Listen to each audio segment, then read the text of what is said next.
전 세계 이목을 집중시켰었죠. 이 초록색 특별 열차에 탔던 인물은 북한 김정은 위원장인 것으로 확인됐습니다. 김정은 위원장의 이번 베이징행은 한반도 대화 분위기 속에 이루어진 성공적인 대비 무대였다는 평가가 나오고 있습니다. 우수근 중국 동아대학교 교수와 향후 북중 관계 전망해 보겠습니다. 안녕하십니까? 네, 안녕하십니까? 어제 사실 이제 중국에서 공식적인 발표가 나오기 전에 모든 북한 전문가들이 김여정이다, 김정은이다, 설왕설래했고 굉장히 그 의견들이 엇갈렸습니다. 결국은 최고 지도자 김정은 위원장으로 이제 확인이 됐는데, 사실 2011년 12월에 아버지 김정일이 사망한 이후에 7년째 집권을 해온 처음으로 해외 이제 순방 아니었습니까? 네. 근데 상당히 좀 표정을 보면, 공개된 사진을 보면은 좀 여유가 있었던 것 같아요. 그래도 맞습니다. 그 중국의 보도, 중국 텔레비전이라든가 중국 보도를 보면 처음에는 약간 역시 긴장된 모습이 있었는데 조금 지나니까 웃으면서 여유롭게 하는, 그래서 지도자는, 한 나라의 지도자는 맞긴 맞구나 하는 생각이 저도 들었습니다. 네, 사실 그 차량들을 경호하는 그런 수준이라든지 예우를 비춰봐서 정말 이건 국빈에 걸맞는 예우를 해주고 있구나 그랬는데, 역시나 김정은 위원장이었는데 트럼프 대통령 방문했을 당시만큼 시진핑 주석이 환대를 해줬다고 하더라고요. 그도 그럴 수밖에 없는 상황이었습니다. 왜냐하면 이번에 북중 정상회담은 시간 문제였지 일어날 수밖에 없었습니다. 그것이 트럼프 대통령에 의해서 조금 더 빨라졌는데 그 배경을 보면은 왜 이렇게 되는지를 알 수 있습니다.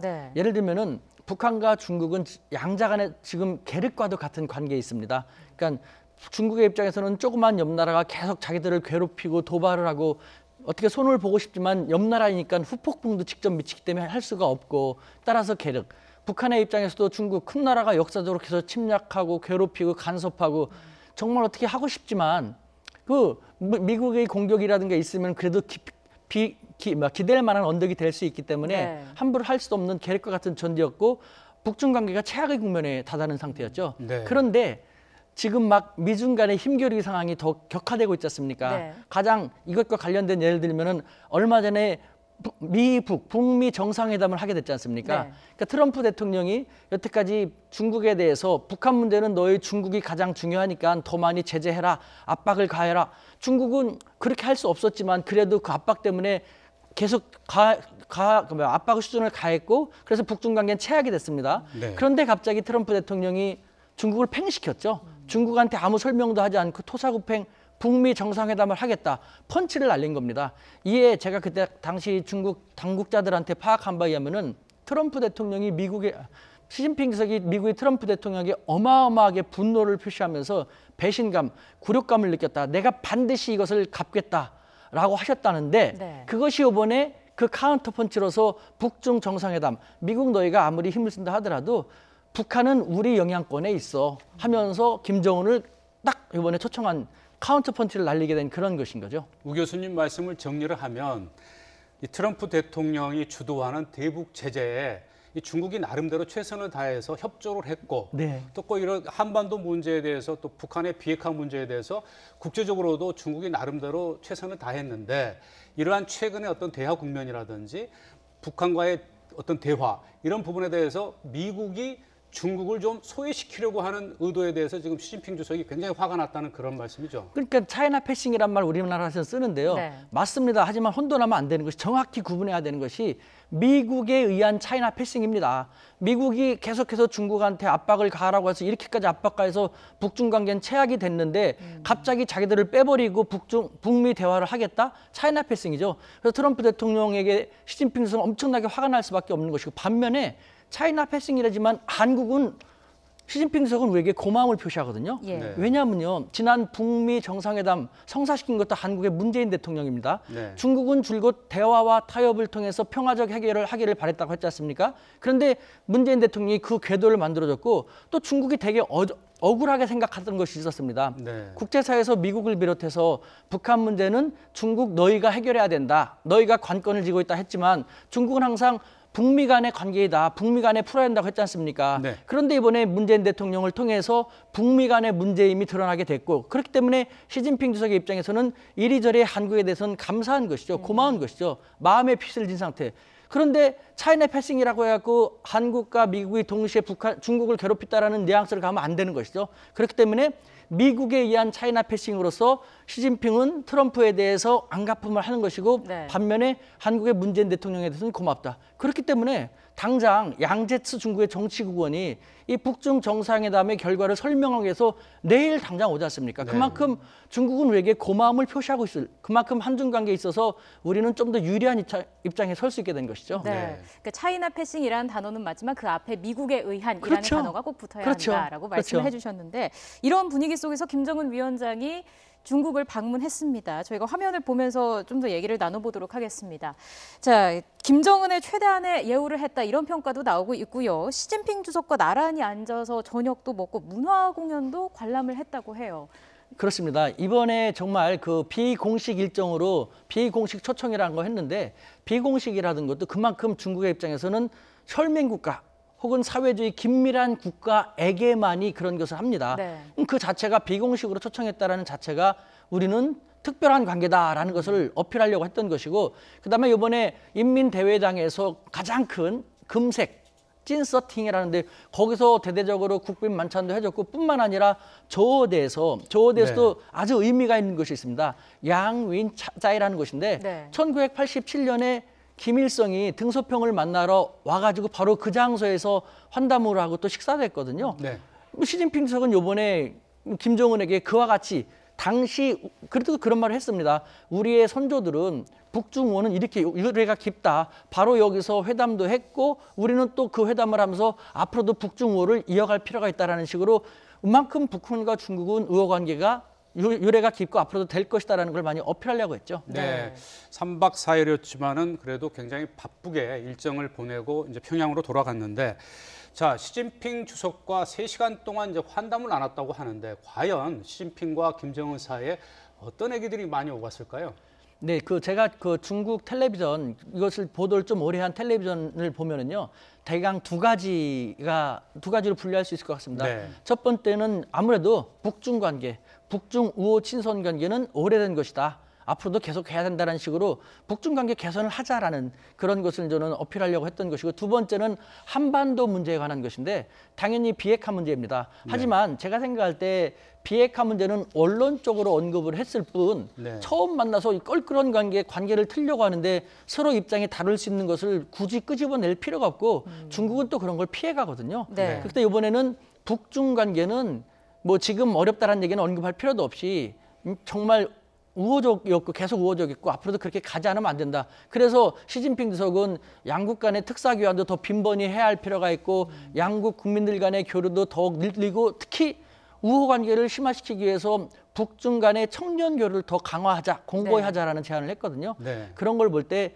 북중 관계는 아무 문제가 없다라는 것을 대내외적으로 어필하기 위한 그것이 가장 주요했다라는 생각이 듭니다. 자, 시진핑 주석이 직접 비핵화 문제를 거론하기는 껄끄러웠지만 지금 이제 전해진 바로는 김정은 위원장이 비핵화 의지를 밝혔다거든요. 네. 시진핑 주석과의 대담에서 네. 한반도 비핵화는 김일성, 김정일, 부친 선대의 유운이었고 한국과 미국이 단계적으로 조치를 하면 한반도 비핵화는 가능하다 이렇게 밝혔다고 하거든요. 이런 부분은 상당히 또 시진핑 주석과의 대담에서 밝힌 거니까 나름대로 또 의미가 있는 것 아니겠습니까? 그렇습니다.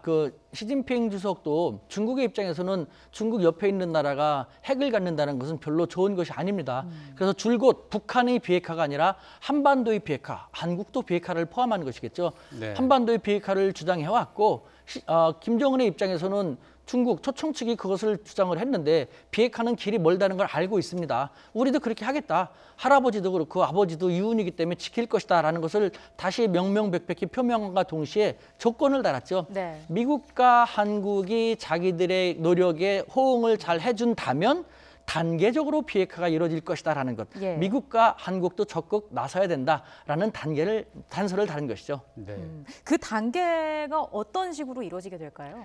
우리가 흔히 생각하는 그런 것이라고 생각을 합니다. 일단은 우호적인 대화 무대를 만든 다음에 그 다음에 자기들이 조금씩 국가 안보에 대한 불안 요소를 좀 덜었다 싶으면은 그 다음 단계로 핵실험을 동결하고 핵을 동결하고 궁극적으로는 지금 북한이 가장 주장하는 것은 우리가 핵을 가지는 것은 미국으로부터의 국가 안보에 대한 불안 때문이다라는 것이거든요. 그러니까 미국으로부터의 국가 안보에 대한 불안이 점점 더 감소되면서 북한과 미국과 북한 사이의 수교 협상이 이루어지고 종전선언을 하게 되고 주변 국가들이 안보를 더 보장해주겠다라는 식으로 가게 되면은 그와 같은 단계를 거쳐 조금씩 가시적인 모습을 드러내 보이는, 따라서 시간은 많이 걸릴 겁니다. 네, 강론으로 들어가서 사실상 이제 단계적 조치를 한국과 미국이 해오면 그것도 한반도 비핵화가 가능하다고 했기 때문에 앞으로 이제 강론을 놓고는 미국, 한국, 북한 사이에 조금 뭔가 이제 앞으로 조율할 대목이 많은 것 같습니다. 자, 그리고 이 시진핑 초청에 김정은 위원장이 응하는 형식으로 이제 중국을 방문하게 됐는데 북한 입장에서도 남북 정상회담이 있고요. 5월에는 이제 트럼프 대통령과 만나게 되는데 트럼프 대통령과의 회담이 틀어질 경우에 하나의 좀 뭔가 이제 또 군사적인 압박이라든지 대북 제재가 더 강화되는 것을 좀 대비하기 위해서 또 중국을 찾아갔다. 쉽게 말하면 보험을 들기 위해서 뭐 이런 지금 분석도 나오고 있거든요. 저도 동감입니다. 그러니까 북한의 김정은의 입장에서는 어부지리이면서 정말 뜻하지 않은 것, 어차피 북중 관계 회복을 해야 되겠지만 트럼프 덕에 이것이 더 빨리 온 어부지리를 만나게 된 것이죠. 그래서 중국의 그 제 지인 학자들 가운데서는 너스레로 트럼프는 항상 미국 이익 우선을 얘기하지만 이번에는 북한 이익 우선의 북한의 은인인, 북한의 영웅인 트럼프라는 식으로 좀 비아냥거리기도 했거든요. 네. 그 정도로 김정은의 입장에서는 북미 대화 좀 버거운 상대입니다, 트럼프. 하지만 지금 시진핑 주석도 서력을 갚기 위해서 카운터펀치를 날린 상황이지 않습니까? 그 말은 북한을 두고 미국과 중국이 전쟁을 벌이고 있다시피 하는 거거든요. 그렇기 때문에 김정은의 입장에서 양측을 보면서 너희는 뭐 해줄래? 너희는 뭐 해줄래? 꽃놀이패를 보면서 양측을 치고 있는, 말씀하신 것처럼 북미 대화, 트럼프 대통령이 예측 불가면이 좀 있기 때문에 북미 대화를 약간 좀 틀어버릴 수도 있습니다. 여러 가지 이유를 대가지고. 그렇게 되면은 또 김정은의 입장에서는 우리는 한반도 평화를 위해서 이렇게 노력하기로 약속을 했는데 미국이 또 이렇게 했다. 우리는 그럼 주변 국가들과 계속 그렇지만 대화를 할 것이다 하면서 북중 관계를 계속해서 강화시켜 나갈 것이거든요. 네. 그렇다면은 트럼프 대통령의 입장에서는 좋을 것이 하나도 없는, 지금 트럼프 대통령은 좀 뜻하지 않은 그 시진핑 주석의 카운터 펀치에 의해서 약간 곤욕스러워하는 그런 시기가 아닐까 하는 생각이 듭니다. 네, 사실 북한 문제와 관련해서 중국은 뗄래야 뗄 수 없는 정말 중요한 역할을 하고 있기 때문에 이번 일이 많은 관심을 끌고 있는 게 아닌가 싶기도 한데, 미국의 대북 압박 요청에 중국이 응한 후로 북중 관계가 살짝 요원해졌었습니다. 이번 김정은 위원장의 방중을 계기로 회복이 될까요? 어떻게 보십니까? 네, 표면적으로는 뭐 단번에 회복이 되다시피 한 그런 모습을 보였고 네. 그렇게 하려고 합니다. 왜냐하면은 이것은 미국이라는 나라에 대해서 중국과 북한과 중국이 공동으로 5월 동주와 같은 입장에 놓여 있습니다. 서로는 정말 싫어하는 사이입니다. 서로가 정말 너무 안 맞고 금이 너무 심합니다. 하지만 이혼 도장을 찍을 수가 없거든요. 왜냐하면은 서로 갈라서게 되면은 더 두려운 적을 각각 맞서야 되기 때문에 쉽지 않은, 그렇기 때문에 미국이라는 국가에 맞서기 위해서 5월 동주와 같은 역할을 해야 되지 않으면 안 되기 때문에 싫더라도 앞으로는 뭐 좀 더 강화된 모습, 그 표면적인 모습을 어필하기 위해서 많이 노력할 거라고 생각됩니다. 네. 자, 시진핑 중국 국가주석이 김정은 위원장을 불렀는데 그냥 부르진 않았을 거 아니겠습니까? 네. 뭔가 큰 선물을 주지 않았을까 하는 그런 의견들도 있거든요. 어떻게 보십니까? 네, 저는 그 중국 당국의 그 당국자들이라든가 지인들과의 대화 속에서 뭐 직접적으로 얘기하지 않지만 상당한 암시를 느낄 수가 있었는데요. 저 자신도 그렇게 생각합니다. 시진핑과 김정은은 개인적으로도 사이가 안 좋습니다. 시진핑 주석은 집권한 다음에 김정은이 3대 세습을 하는 걸 보면서 내 딸보다 나이가 조금 더 많은 저 젊은 친구가 어떻게 한 나라의 주인이 되겠는가, 아니면 지도자가 되겠는가 하면서 정말 그동안 뭐 상대도 안 해왔거든요. 네. 그런데 이렇게 불렀다라는 것, 그것을 또 김정은도 아는데도 불구하고 김여정을 보내는 것도 아니고 본인이 직접 왔다는 것은 그만큼 엄청난 딜이 있다는 것이죠. 네. 당장 북한의 입장에서는 그동안 핵실험을 하기 위해서 경제적으로 많이 뭐 신경을 못 썼는데 중국이 경제적으로 다양한 형태로 제시가 있었을 것이라고 생각되고, 중기적으로도 앞으로 이렇게 하게 되면 이와 같은 것도 제시할 수 있을 것이고 장기적으로도 이런 것이 있을 것이다라는 것을 많이 제시했을 것입니다. 중국의 특성상 그것을 드러내지는 않을 거거든요.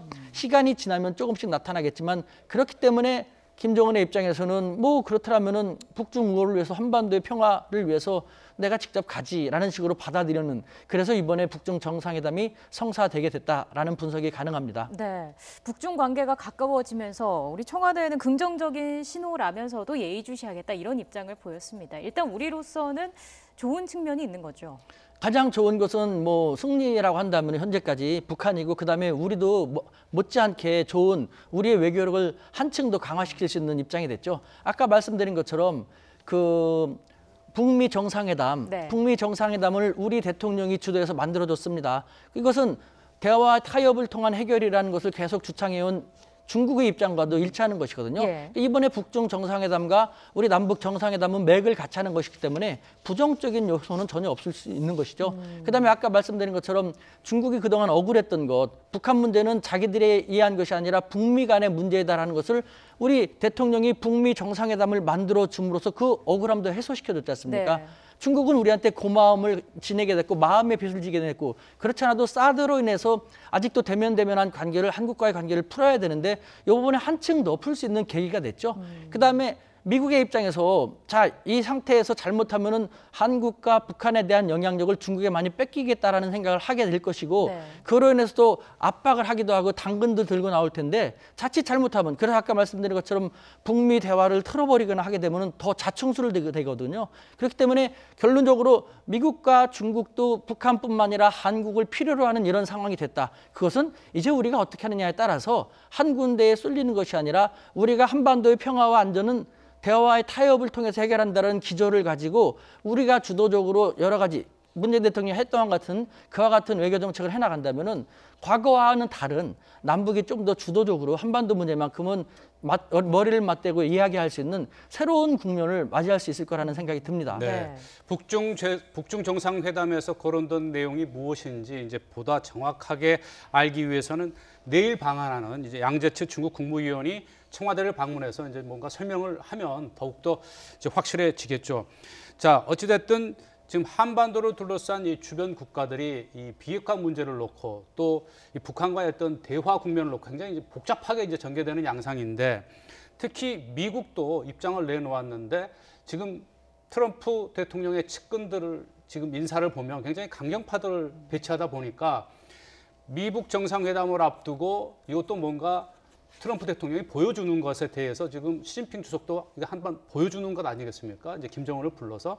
자, 그렇다면 우리나라나 미국이나 지금 북중 정상회담을 계기로 해서 어떤, 뭐 지금 또 중국 같은 경우 육자 회담을 거론한다는 얘기도 있거든요. 앞으로 어떤 식으로 좀 대화 국면이 흘러갈 거라고 보십니까?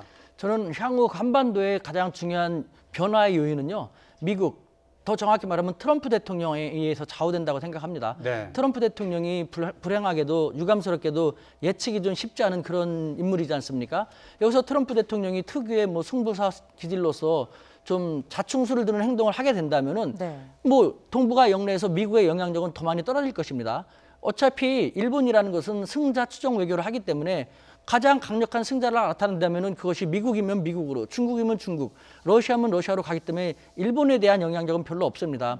여기에 러시아에 대한 영향력도 우리가 무시 못하는데, 다행히 우리 문재인 대통령은 북방경제협력위원회, 네. 북방경제협력위원회 송영길 민주당 의원을 위원장으로 내세워가지고 지금 북방 관계하고 중국 관계를 잘 풀어가고 있거든요. 이와 같은 상태에서 미국이 이 한반도 각국의 영내 국가들이 관계가 상당히 좋아지고 있는데도 그것을 해방하려는 관계를 하게 된다면요, 미국은 스스로 더 왕따가 되는 결과가 초래될 수 있다. 예. 따라서 이와 같은 기조로 간다면은 한국이 북한과 중국과 러시아의 관계를 잘 주도해 나간다면은 한반도에는 전례 없는 정말 조금 더 평화의 촛도를, 진정한 평화의 촛도를 내들 수 있는 그런 계기가 마련되지 않을까라는 생각이 듭니다. 예, 이제 남북 정상회담이 열리고요. 이어서 북미 정상회담까지 예정이 돼 있습니다. 이때까지 혹시나 예상 가능할 변수라든지 이런 게 있을까요? 저는 말씀드린 것처럼 전적으로 트럼프 대통령입니다. 남북 정상회담은 큰 문제 없이, 북중 정상회담도 남북 정상회담도 대화와 타협을 통한 평화적 해결입니다. 일치하거든요. 잘 됐습니다. 하지만 트럼프 대통령은 지금 한반도 쪽이 자기들 빼놓고 너무 잘 나가고 있기 때문에 좀 미국의 국익을 위해서 딴지를 걸 수도 있다. 우리도 살아있다라는 것을 보여주려고 좀 잘못된 생각을 할 수도 있습니다. 네. 트럼프 대통령이 잘못된 생각을 하지 않고 진정으로 한반도의 평화와 안정을 위해서 대화 협력 구도에 적극 협조에 나온다면은 한동안 한반도에는 대화와 타협을 통한 평화 정착의 물결이 토대가 잘 마련돼 나갈 거라고 생각합니다. 트럼프 대통령이 좀 언행을 조금 더 이렇게 조심해서 정말 진정으로 동북아의 평화를 바란다면은 지금 영내 국가들이 하는 그 평화와 대화 타협의 움직임에 그 찬물을 겪는 그런 행동을 안 했으면 하는 그런 바람이 있습니다. 네, 김정은 위원장의 방중, 향후 북중 관계 나아가서 국제 관계 전체적으로 어떤 영향을 미치게 될지 지켜봐야 할 것 같습니다. 지금까지 우수근 중국 동아대학교 교수와 함께 이야기 나눠봤습니다. 오늘 말씀 잘 들었습니다. 네, 감사합니다.